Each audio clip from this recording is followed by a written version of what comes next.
Welcome to a Starter and a Chaser podcast with your hosts, Joe Clarke and Jon Passow. It's statistically impossible that everybody was kung fu fighting because, oh, hey, welcome to another episode of a Starter and a Chaser podcast, where every week we review one whiskey and one beer. I'm Professional Brewer Jon Passow, and I'm Whiskey Connoisseur Joe Clarke. What do we have for the starter today, Joe? Today we have Elmer T. Lee. And for the chaser, we have Unibroue Trois Pistoles. Now tell us a little bit about Elmer T. Lee, Joe. So Elmer T. Lee is a single barrel, small batch bourbon. It was named after one of Buffalo Trace's distiller, Elmer T. Lee, of 36 years. That's a long sometimes run. they do that with their products. They'll name it after one of their distillers, like Colonel E.H. Taylor Jr., as an example. It won double gold at the 2020 San Francisco World Spirits Challenge, and it is bottled in at 90 proof. Now, for those that don't know, when a spirit or a beer or anything wins a double gold as opposed to a gold at a competition, that means every single judge there gave it a gold. So usually, one judge might give it a silver, one might give it a gold, and eventually it averages out that they won a gold. Well, every single judge at that competition gave this a gold. That's why it's a double gold win. Okay, that's good to know. And by the way, this bottle was donated to us by Eric Black, one of our supporters. Thank you very much, Eric. Yes. And if you have a bottle of whiskey or beer that you would like us to donate, got back. And if you have a bottle of whiskey or a beer that you would like to donate to the show for possible inclusion on a future episode, shoot us an email at whiskeyandbeer@starterandchaser.com. But we've got this poured. And We need to pick this up and let's take a little nose. Yeah. Let's look at it. What do we got here? It's kind of a medium color, kind of, amberish, a little orange. Amberish, little hints of corn yellow at the edges. Like you said it before, kind of like a hay note to it at the bottom there, you know what I mean? Yeah. It kind of lightens up. Mm-hmm. It's very interesting. It's Yeah. What do you guys? it's a thicker drink. It's got a little bit of legs coming down, but slow. It hangs around for a while, for sure. Yeah, another nice pour, John. Let's see what we got. Now, we've done a lot of Buffalo Traces on the show, and it's Joe's favorite distillery. Yes.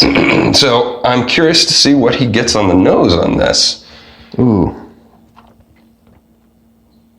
So it has that, what I've said many, many times before, that it's got the typical, and you said possibly their yeast strain that they use? Is giving this ester that Joe usually picks up on with a fruity note, right? Like a stone fruit? Yes, a stone fruit note. But on top of that, which is really punching through, that's the heavy note, it is super vanilla. Oh, interesting. Yes, it is very vanilla and stone fruits. It's not a super complex bourbon, but it's very aromatic. It fills this room like a lot of their higher end stuff, like the Colonel, E.H. Taylor's, their BTAC stuff. It's very, very floral. It's nice, man. It's very heavy on the vanilla and the stone fruits. You want to dive into this? Vanilla to me kind of translates to a barrel note typically. So I'm curious as to how long this particular batch has been aged. I know it's aged to taste, so generally that could kind of be anything, right? Yes. Yeah. So, well, let's go for it. Give it a Cheers. Prost.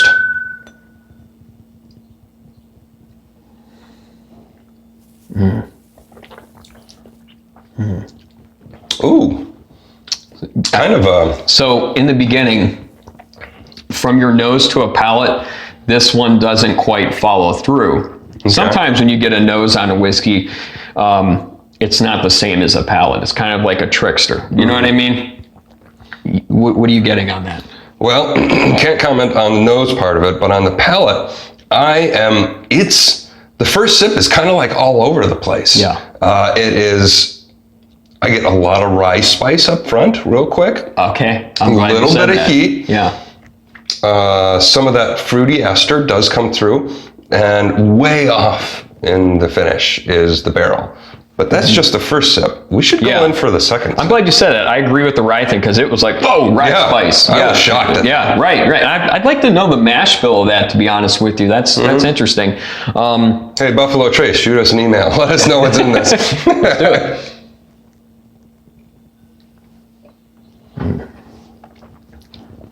mellows out a lot more on that second one. Yeah. Molasses, brown sugar, caramel, baking spices, barrel, vanilla.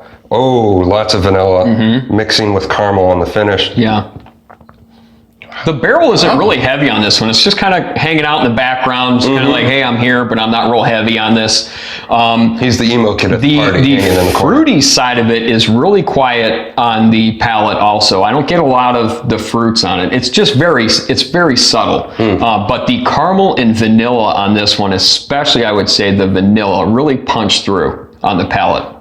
I'm still getting that rye spice though. On the third one, I got the this rye does spice. Drink kind of hot for a 90 proofer. We've had 100 plus proofers that are smoother than this, but that's okay because this is very well balanced with the flavors on that. They kind of complement each other. Like I said in the past, and when I drink bourbon, sometimes I want something very smooth, very easy to drink. Maybe not even just bourbon. I'll drink an Irish whiskey or an Indian whiskey or something from Japan, and they're very easy to drink. And sometimes I like, Elmer T. Lee to show up and kind of punch you in the gut a little bit. And this does this for me. And it's real heavy on the flavor. Kind of grabs you by the boo-boos. Yeah, right. Yeah. So what do you think? This is your first taste of Elmer T. Lee. What's your opinion on it?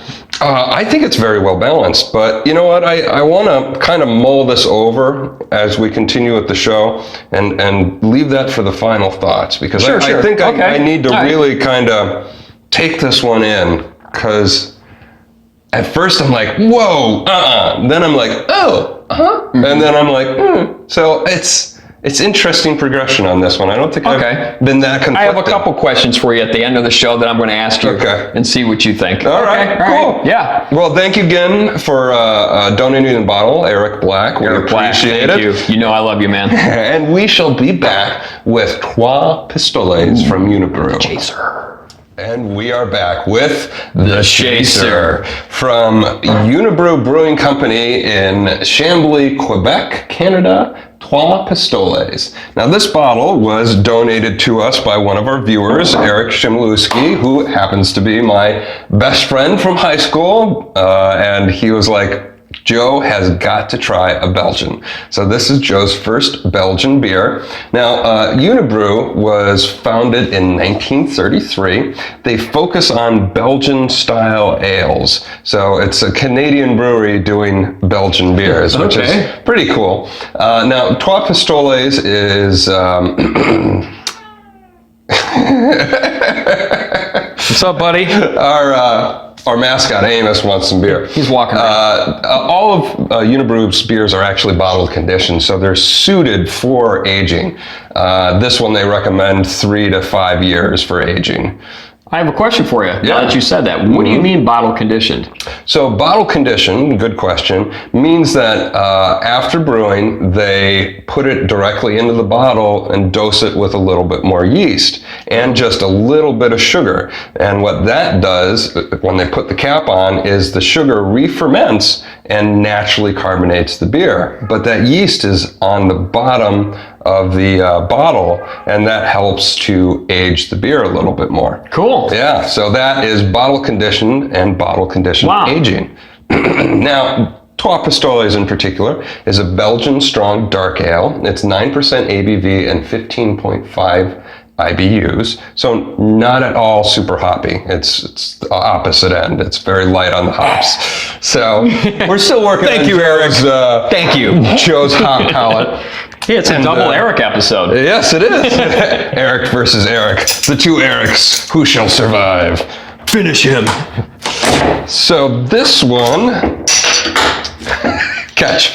That's one of them bottle caps from last time. It is still a twist off. So it's like a dark beer, but not too dark. No, it's not the level of a stout. Okay. Now we're using goblets, which I was just about to ask you why. Now goblet, because this is a Belgian beer, is the traditional beer glass that they would use with the beer. So, ergo, it's the traditional beer glass we're going to use for the beer. Look at that.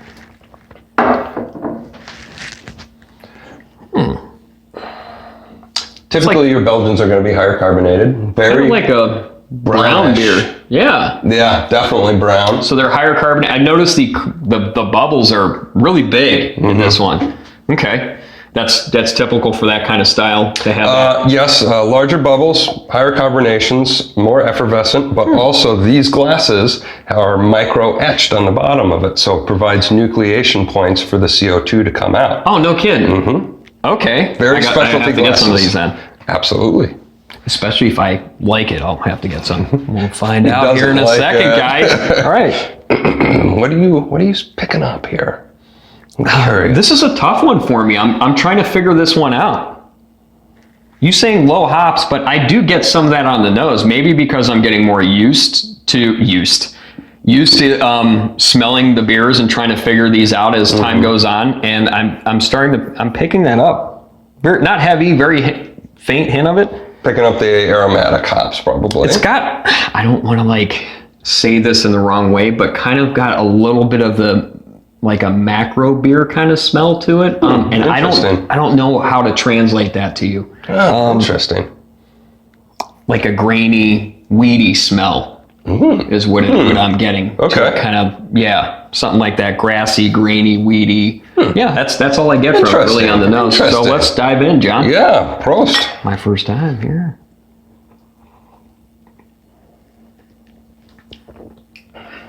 Oh man, that's different. Wow.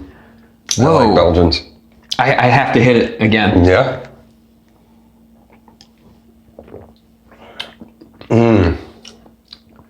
That is super. This is 9%, and that's really easy to drink. I'm trying to describe this. I can't. I want to hear you describe it a little bit first. Belgian candy sugar right off the top. Caramel. Okay. Dark fruit esters. Fig. When you say dark fruit esters, is that kind of like the little citrusy sour kind of? I'm getting like something in the corner of my mouth by the jaw area. I'm not getting any sour, but I do get a little pull back here. Yeah. A little pinch. Yeah, that's weird.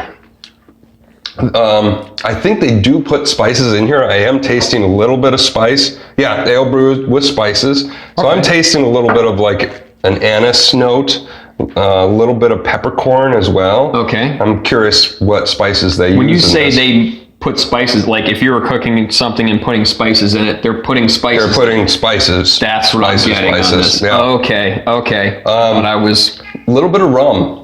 Picking up a little bit of rum there. Yeah. Wow. Very Why the rum? Carbonation. Could just be a combination of the malts with the fruit and the spices. Okay. It might be kind of like. Okay, so I'm getting a fruity note to that. The fruity note is the yeast that they use.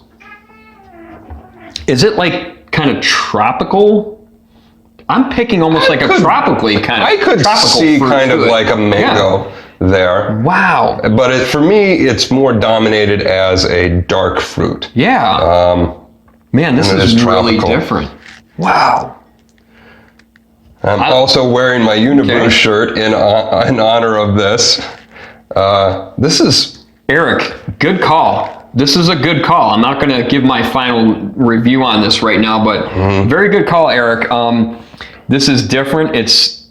This is another type of beer I could definitely get into, guys. This is cool. I like this. Now, there are a lot of different types of Belgian ales. This is Belgian strong dark ale. There's Belgian triples. There's Belgian doubles. There's Belgian quadruples. They don't do this that? Would be kind of the imperial. Oh, yeah, the Belgian strong dark ales are usually like 8%, 9% on up. Okay. Same with the quadruples. Those are much higher alcohol as well. Wow. And How more high intense alcohol can a Belgian get to? Theoretically, sky's the limit. Really? Yeah. Huh. Yeah. Okay. Wow. So from Canada, Canada's best Belgian brewery, in my opinion, Trois Pistoles. By the way, there is a little bit of a story behind the label itself. Okay. There's a horse and a church on the front of that, and that's in honor of some Canadian lore in that region. They said the priest that was building this church summoned a horse that was actually the devil incarnate, and when they took the bridle reins off of the horse, he escaped, and the church wasn't done being built.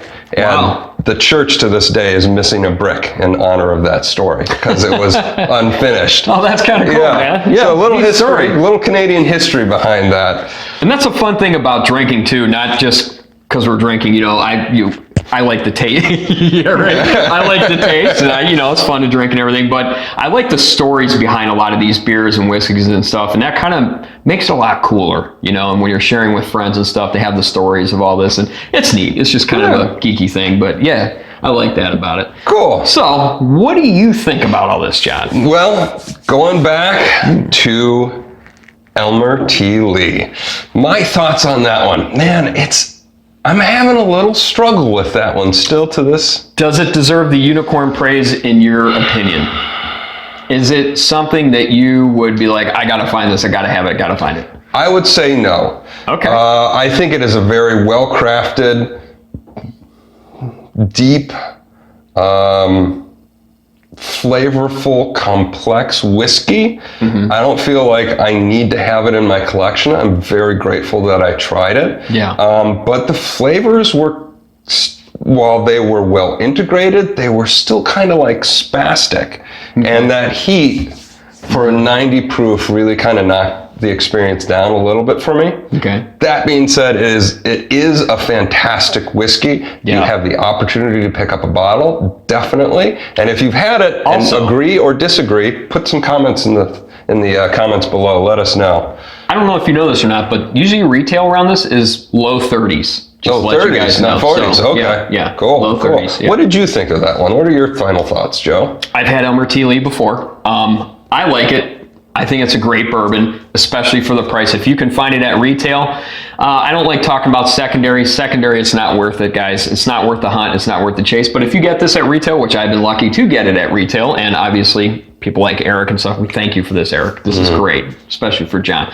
But yes, at retail, this is a fantastic bourbon. I prefer it definitely over regular Buffalo Trace. I personally would rather have a bottle of this over Blanton's. That's my personal opinion.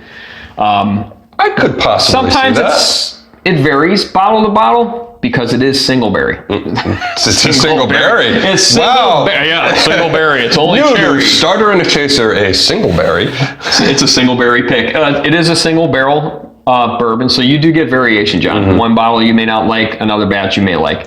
That's how single barrels work. So I'm curious to try another version of this to see if I still feel that way about the whiskey. Very cool. This one seemed a little unbalanced. I will say that. Okay. That's all. Yeah. Trois Pistoles from Canada's Unibroue. What do you think, Joe? Your first Belgian.